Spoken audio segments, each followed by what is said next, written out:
Let's learn about CSS Grid Layout fundamentals. We'll be learning the CSS properties that you will use most frequently when working with grids. So for starter code, we've got HTML here, and inside the body we have a main element with the class of container, and we have 6 divs labeled box 1, 2, 3, 4, 5, and 6 by their content. They all have the same class box. If we look at the style that is currently applied, you can see we're importing in the Roboto font from Google Fonts. We have a basic CSS reset. Inside the body, we are just setting the Roboto font and setting the body to a min height of 100 viewport units. And then we have the box class for those divs, background color of black, a white font color, and font size 2 rem, padding of 0.5 rem. And that's all we have to start. So I'll drag VS Code over to the left, and we're using the Live Server Visual Studio Code extension. So any changes we make to the CSS, we should see immediately here in Chrome on the web page. So here are our 6 divs. Now we haven't set any size. The main element is a block element, so it automatically has 100% width. And then so are the divs, so they're stacked on top of each other, and all 6 of them have a width of 100%, so they're filling up that main element. We're going to cover several different ways to apply grid to our page and to these divs. So let's start out by styling that container class that we have on the main element, and we'll say display grid. Now instantly when we do this and save, we don't see a change, but all of these divs instantly become grid items now within the grid. After that, the quickest way to apply a grid is to use grid-auto-flow, and you can say row, which essentially leaves it as it is because they're stacked on top of each other, which now makes 6 rows, or we could change this to column, and we will have 6 columns, 1 for each of the 6 divs. Now many times we want more control than just setting the auto flow to column and letting all the columns be defined just automatically like that. So let me go ahead and remove grid auto flow, and in its place I'm going to put grid-template dash columns. That's what I want. And now we can set the columns and the width of each. Now notice I'm wrapping the code, so it will wrap to the next line, but I'll say 200 pixels, then I could say 100 pixels, and then I could say 200 pixels. And when I save, we now have 3 columns, and you can see the first column is 200 pixels, the second is 100, and the third is again 200. But we don't have to use absolute values like pixels. We can use fraction units, which is a unit that's specifically used with CSS grids. So let's say we've got 2 fractions for the first column, and then 1 fraction for the second, and 1 fraction for the third. Now when we save, you can see it used all of the available space, but it made the first column twice as big as it did the second or the third column.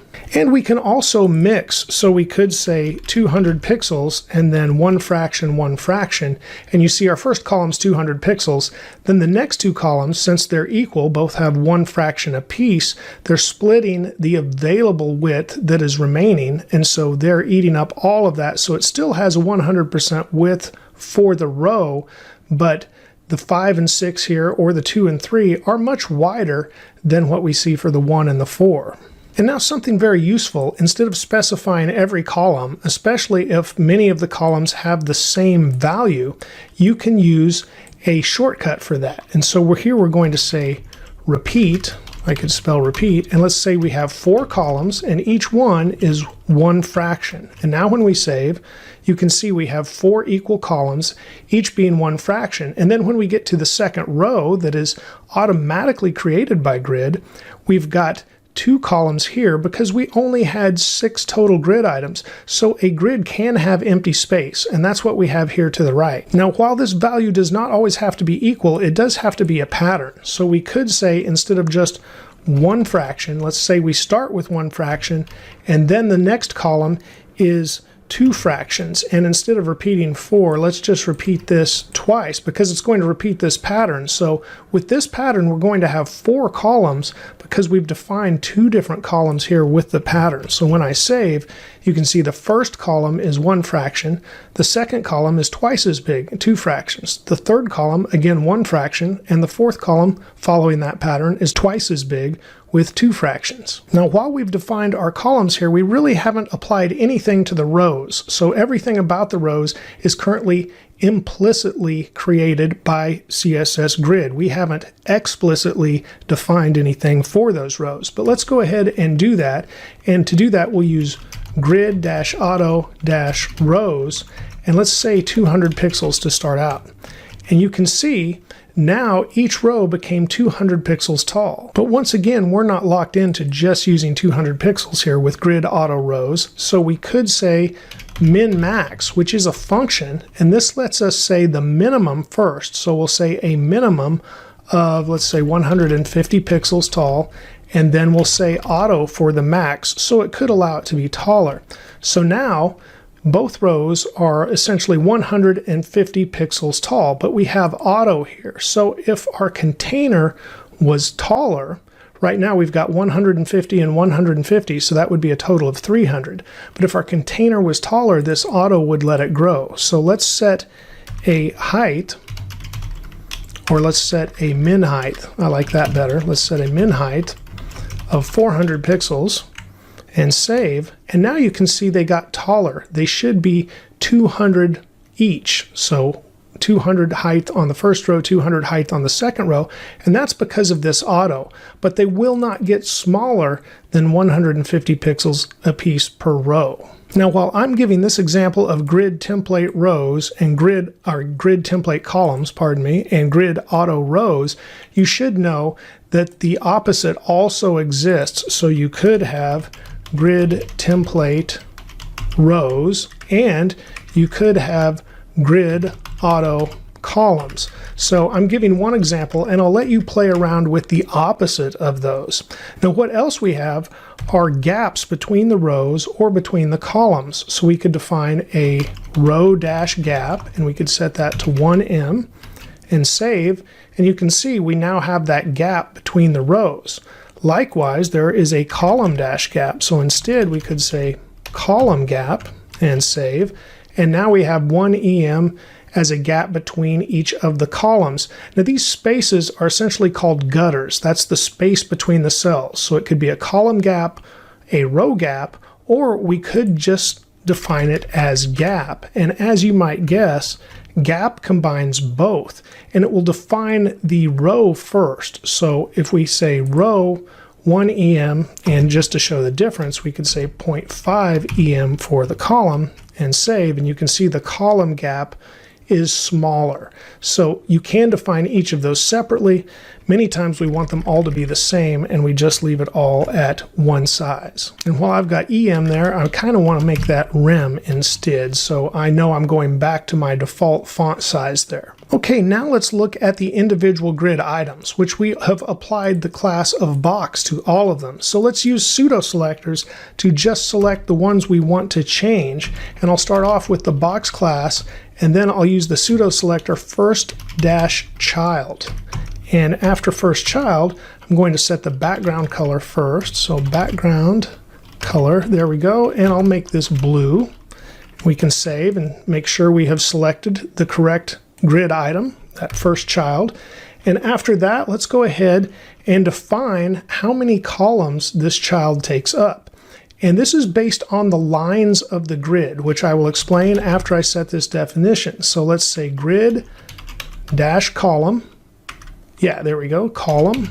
Then we say dash start, and we'll start at 1. And then we'll say grid dash column dash end, and let's end at 4. And now if I save, well, that looks way different, doesn't it? So what we have done, the first line is here on the left-hand side of the grid. The second line is here when we get to the second column.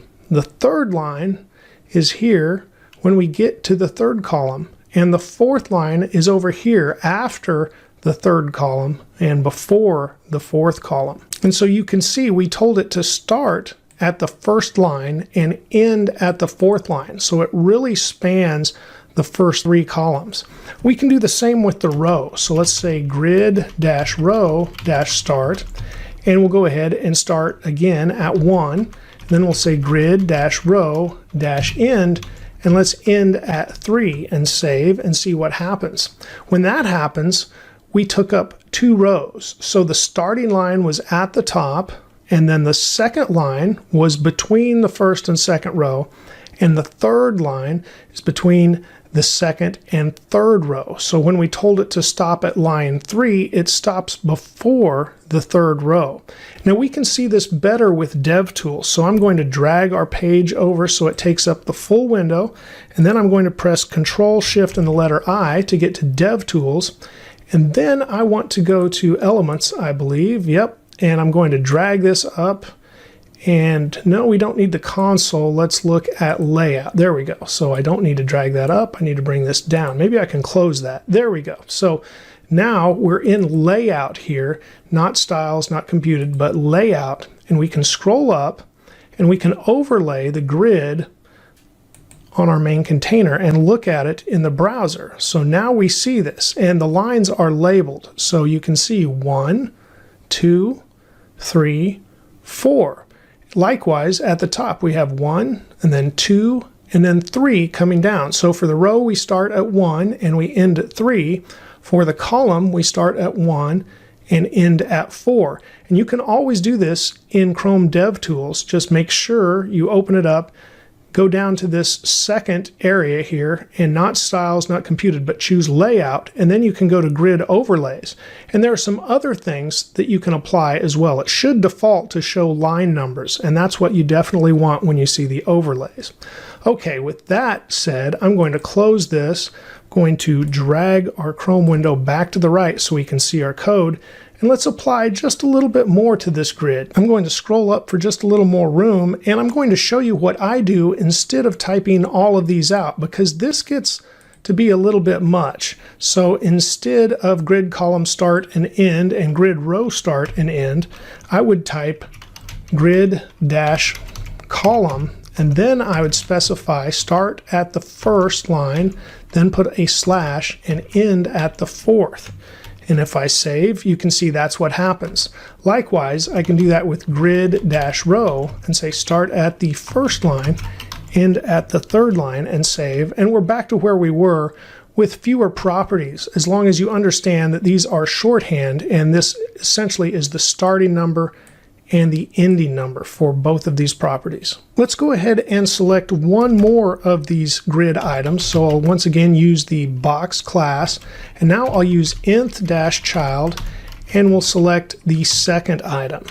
Now for the second item, we'll change the background color once again, and I'll make this one purple so it stands out. And we save, we can see that it is now up in the top right. After that, we'll come down to the next line, and let's put our grid dash column, and let's say it starts at the first line but ends at the fifth, and that should make it span the entire row or the entire container, if you will. So when I save, that made a big change right there. Then let's use grid row, say grid dash row. Let's have it start at the third line and end at the fourth line. And when I save, you can see that made some changes too. Now, instead of 3 and 4 being below it, they came back up here by default in the grid. So again, that's implicit. The grid is calculating where to put everything that we do not explicitly tell it to. And now, just like Flexbox, where something that was a flex item could also be a flex container, we can do that with grid too. So we can nest a grid inside of a grid item. So I'm going to take this first child and put display and set that to grid. And now inside of that, I'm going to say align dash content. And just to change it up here, I'm going to say end to begin with, and we save. And look what it did. It took the number 1 down here to the bottom. So it aligned the content to the end. As you might guess, you could choose center, and you could have start as well. So what I'm going to do is say center, And then after center, I'm also going to say justify content. And we could say for that, it could be start. And if we save, you can see that's to the left and end all the way to the right. And if we say center, it should be right in the middle. So now we have centered both vertically and horizontally. So that's how you can center with grid. But we can shorten this up by using the place content shorthand. And then we could say both properties. So we could say end and center, and I'll get rid of these other two, and you'll see what happens. The first one is the align content, so it's at the bottom, but then horizontally it's centered because that is the justify content, and this is the align content. But if we just put one value, it takes that value for both. So we can just say place content center and center anything we want to inside of a grid. So now we've looked at how you can quickly use AutoFlow to create a grid, or how you can place grid template columns and rows and then assign different starting and ending points to put the grid items basically anywhere you want them in the grid. But there is another way to set up grids too, and that is with named grid items and grid template areas. So let's do that now, but we'll continue to keep this on our page as part of the page. So I'm going to go back to the HTML and I'm going to drag Visual Studio Code back over to the full window to start out. Okay, we want to add a header element first, and it's going to have two classes. We'll give it a header class and then just an EL class for element. I'll put an H1 element inside the header, and I'll just say header for that. After that, we'll have our main element. Then we'll have an aside element that is going to have a sidebar class and also the EL class. Inside the aside element, I'm going to use an H2, and we'll just say sidebar inside this H2. We'll do much the same for the footer. So a footer element with a class of footer and a class of EL for element. And then inside of that, we'll use H2 and we'll say footer as well. So let's save our HTML, and you can see we've now outlined more of a traditional page with a header, a main area, an aside, and a footer. I'm going to jump back to the style page and drag Visual Studio Code back over to the left. And now you can see this on the page. We've got a header at the top, a sidebar, and a footer. They're not much to look at. You can just see the text, not really an outline of the elements at all. They are block elements, so they are expanding 100% across the page right now. I'm going to scroll all the way back up, and we're going to make the body element of the page a grid container. So we'll start out by saying display grid. And then we'll say grid dash template dash columns, and let's set this to repeat, and we'll have 9 columns, and we'll use 1 fraction for each column. So let's save that, and boy, did we see some changes on the page. This is going to drastically change from here though as well. So now let's say grid dash auto dash rows, and we'll say 75 pixels, and then we'll say auto, and then we'll say 75 pixels again, and let's save. And that didn't change too much, but it will here in the near future, because we're going to say grid dash template dash areas. Now this is where we can define names of our items on the page, but we're also going to have to apply these to each item. But we're going to call our header HD. So I'm going to tab in just a little bit, and this would be HD. Now we have 9 columns, and this is where we can really visualize our grid. And I may need to pull Visual Studio Code back over to get some more room, but I'm going to type HD 9 times, once for each column. So there's 2, 3, 4, 5, 6, 7, 8, 9. Yep, I'm going to go ahead and bring Visual Studio Code back over. And then once we have the full page, we'll be able to visualize this better. And then we'll come back and look at our browser afterwards. So now we've got main, which will be named MN. I'm going to use it. And we're putting it in for each column. But when I get to the last 2, I'm going to put an SB for sidebar that will be to the right of the main element. And then, as you might guess, at the bottom, oh, we need quotes first. I'm going to put FT for footer. And now this is kind of visualizing how our page is going to look. This is going to be the header. This is going to be the main area. The SB will be the sidebar. and then the footer will be across the bottom. But with all of this, it won't apply yet because we haven't defined those areas. We haven't really named them on the items yet. I'm going to save this much, and now let's scroll down and define the rest of this. So after the body definition, let's go ahead and define that EL that we applied, the class that we applied to these new elements, and we'll give them a background color of Rebecca purple, just a little bit different than the other purple we used. A color of white. We'll set each one of these to a display its grid, and we'll just center the content that we put in, which were essentially the labels. Okay, after that we need to go ahead and identify each class that we applied. So we'll have our header, and this is where we can define our name. So we'll just say grid-area, set that to HD, is what we have in our template for the header. Okay, so now let's do the same for the sidebar. So we'll say .sidebar because we have a class for that. This will be grid-area. This will be SB, but let's go ahead and color the sidebar as well. So background color here is going to be blue. And then we also have a footer. So we'll say .footer for the class. And here we'll say grid-area. Set that to FT. So now we should be good, except we haven't named our main area yet. So you can see everything else in the grid. So let's just come down to our container, and that is the main element. And here we'll put grid-area, and we'll name it MN for main, and save. Now let's go ahead and pull Visual Studio Code back to the left and see what we have. Well, that looks pretty good. We've got our header across the top. We've got our sidebar on the right.